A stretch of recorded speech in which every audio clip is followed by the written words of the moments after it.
Guys, again, welcome back sa ating Bread of God.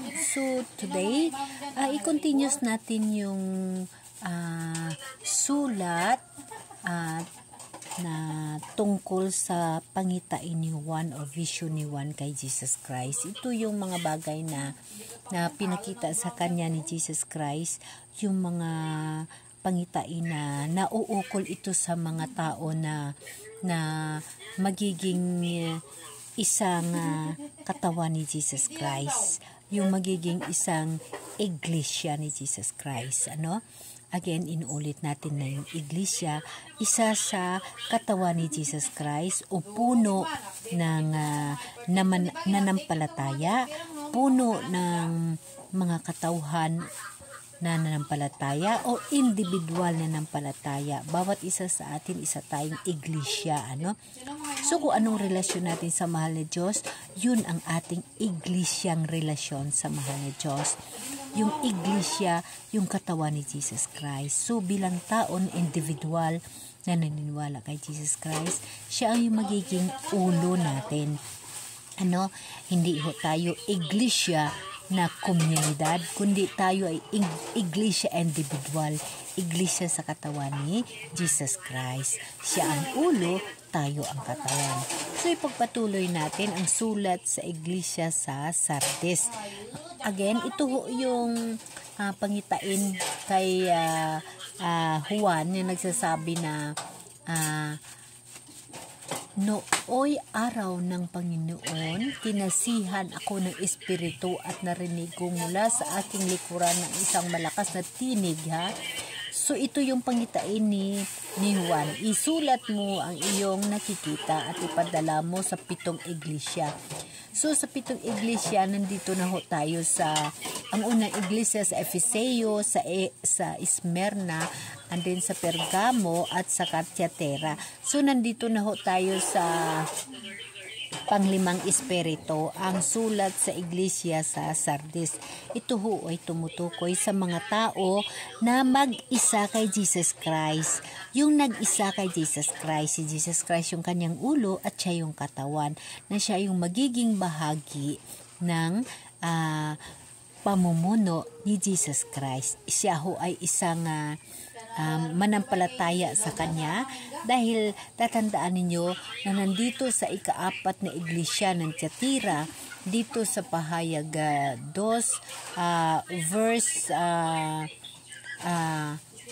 26 hanggang sa 27, nakasaad, sa magtatagumpay at tutupad ng kalooban ko hanggang wakas, ibibigay ko ang pamahalaang gaya ng tinatanggap ko sa aking Ama.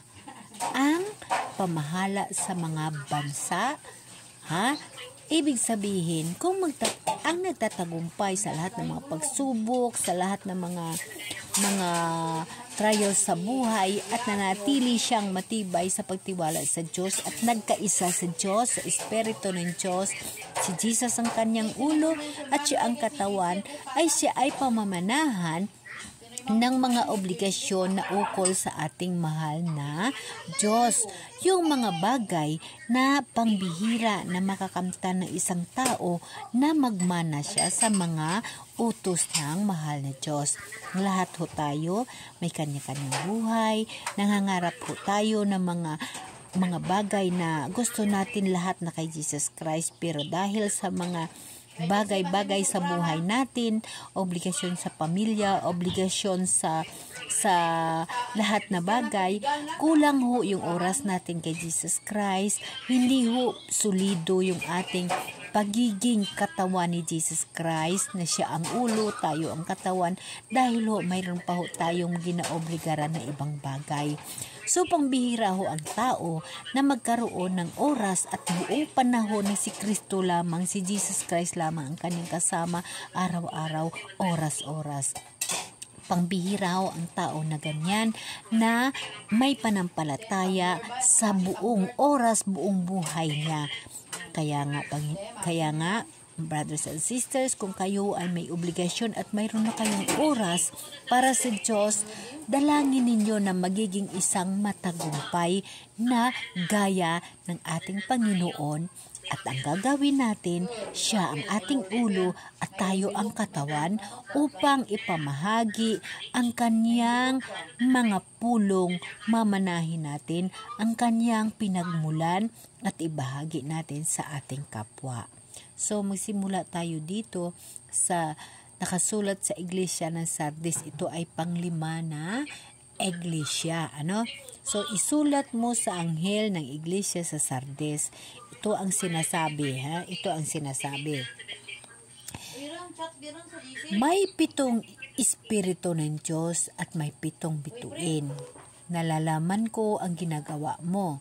Pinalalagay kang buhay, ngunit ang totoo, ikaw ay patay. So yung mga kasabihan na ito, ang hirap po unawain, pero inuulit ko, pag ang Espiritu ng Diyos ay nananalaytay sa puso at isipan mo at ikaw ay bigyan ng kaliwanagan, ito ay madali mong unawaan. Ito ay tumutukoy sa mga taong mayroon ho kaalaman kung paano nila purihin ang Diyos, kung paano nila gampanan ang papel nila sa mahal na Diyos sa kanilang panampalataya, ngunit ho hindi nila ginagawa. Kulang ho yung kanilang tapang sa pagpahayag or sa pag-share ng kanilang kaalaman na regalo ng Diyos sa kanila.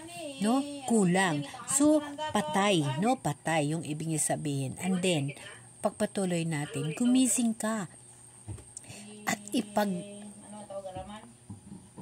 at pasiglahin mo ang mga bagay na nalalapis sa iyo.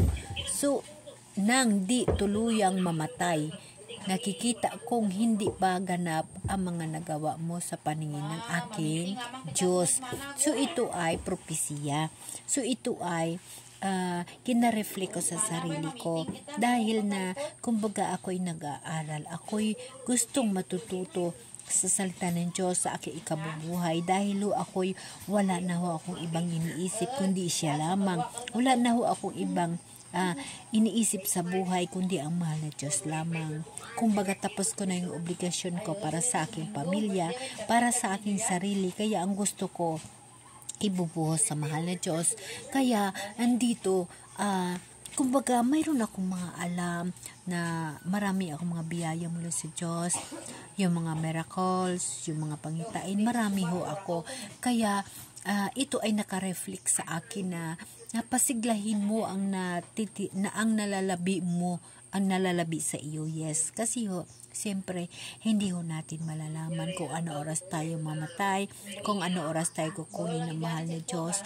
So, nalalabi, ang nalabi kong buhay dito sa mundo, ilalaan ko sa Kanya upang pasiglahin ko ang aking panampalataya at i-share ko yung aking alam sa Kanyang mga pulong para sa aking kapwa upang ako'y makamtan ko ang buhay na walang hanggan.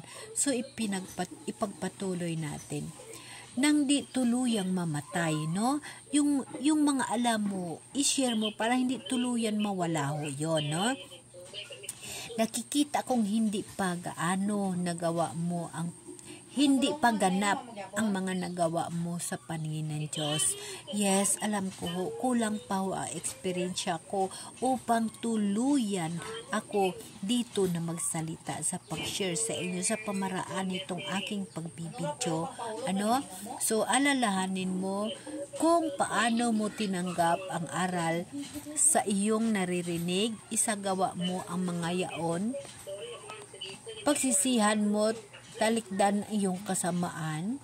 Kung hindi ka gigising, pariyan akong kaya na magnanakaw. Hindi mo malalaman ang oras ng aking pagdating.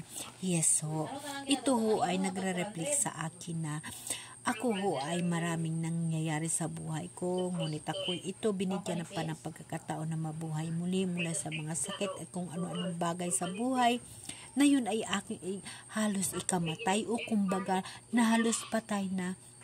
Ngunit ito papasiglahin ko upang ibahagi sa inyo ang pulong ng Diyos, upang hindi pahuli ang lahat at hindi si Lord magpunta ng agad-agad sa akin para bawiin ho ako. Ito ho yung kanyang ibig sabihin na isagawa mo yaon.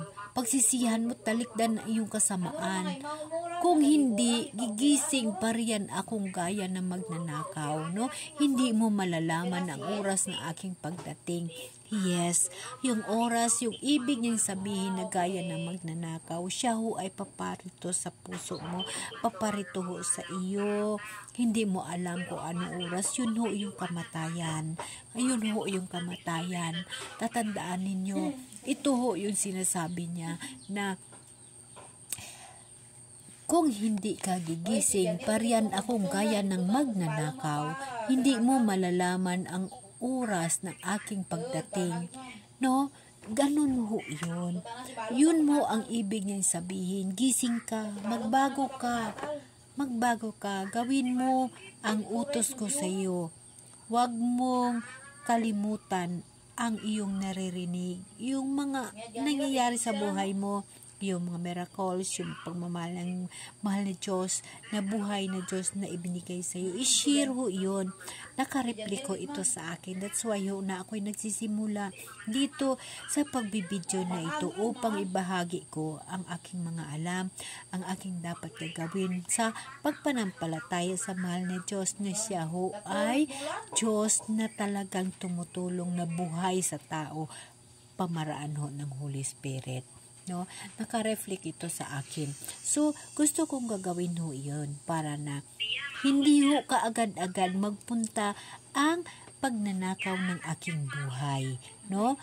Nababawiin ang aking buhay. Kaya gusto kong bigyan ng sigla ang aking pagsishare, ang aking panampalataya sa Kanya, ang aking pagkaisa kay Jesus Christ, ang pagkaisa ko kay Kristo na siyang ulo at akong katawan upang hindi siya kaagad ako'y puntahan.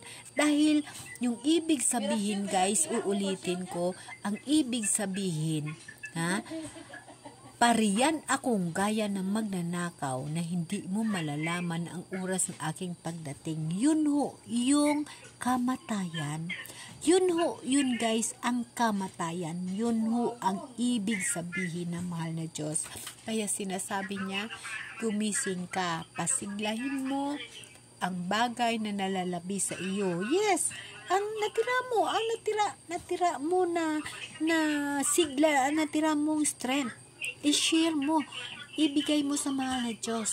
Kaysa bigla siyang darating na para magnanakaw, maparito sa iyo, hindi mo alam, yun o, yung ibig sabihin, kamatayan. So guys, dapat natin laging tatandaan na ang pag-unawa sa Bible ay isa ho yun ka pinakamalaking halaga sa buhay ng tao. Okay, continuous natin. No, hindi mo malalaman ang oras ng aking pagdating. Hindi mo malalaman ang oras ng kamatayan. Ganon pa man, may ilan diyan sa Sardis na nag-iingat sa pananatiling malinis ang kanilang damit, kaya't magiging kasama-kasama silang nakasuot ng puti sapagkat sila'y karapat-dapat. Ang ibig sabihin, kahit pa naman yan, kumbaga ikaw ngayon is nasa Diyos ka na, nandiyan na yung mahal na Diyos sa iyo. Kung kulang man ang oras mo sa Kanya, pero at least mayroon kang oras, mayroon kang panahon sa Kanya, ipinanatili mo yon. Manatili kang umasa sa Diyos, isama mong Espiritu Santo. No? Manatili ka upang manatili ka rin kasama ng mahal na Diyos. Okay? So, ito yung sa mga magtatagumpay. Ito yung mga tao na nagtagumpay sa mga trials ng mahal na Diyos. Ito yung sinasabi niya sa atin. Magtatagumpay ay daratan din ng puti at hindi ko alisin sa aklat ng buhay ang kanyang pangalan. Kilalanin ko siya sa harapan ng aking Ama at ng kanyang mga anghel, no? Kung may pandinig kayo, dinggin ninyo ang sinasabi ng Espiritu sa mga iglesia. So ito ho yun guys, nagpapahiwatig yung huling verse nito na pag tayo'y managumpay, ang managumpay guys, yung buo, ang oras, ang isip sa mahal na Diyos. Yun ho sinasabi ko na wala na ho siyang ibang iniisip kundi sa mahal na Diyos lamang. Kumbaga inilaan niya na yung kanyang buhay sa mahal na Diyos. So pag ikaw ay magtagumpay sa lahat ng trial sa buhay, ikaw ho ay kasama ng ating mahal na Diyos, no? At kilalanin ka ng mahal na Diyos, ha? Hindi niya alisin ang iyong pangalan sa aklat na buhay. Dito ho sa Bible, sa aklat na buhay, hindi niya ho alisin ang iyong pangalan kung ikaw ay isang managumpay, kung ikaw ay isang magtagumpay ka sa lahat na trials na mahal na Diyos, sa lahat na mga pagsubok sa buhay at nanatili ka, ikaw ay maka-Diyos, ikaw ay nasa Diyos, ikaw ay iglesia ni Kristo, lawas ni Kristo, si Kristo ang ulo, ikaw ang katawan, ikaw ay kanyang bigyan ng karapatan na wag alisin ang pangalan mo sa aklat na buhay.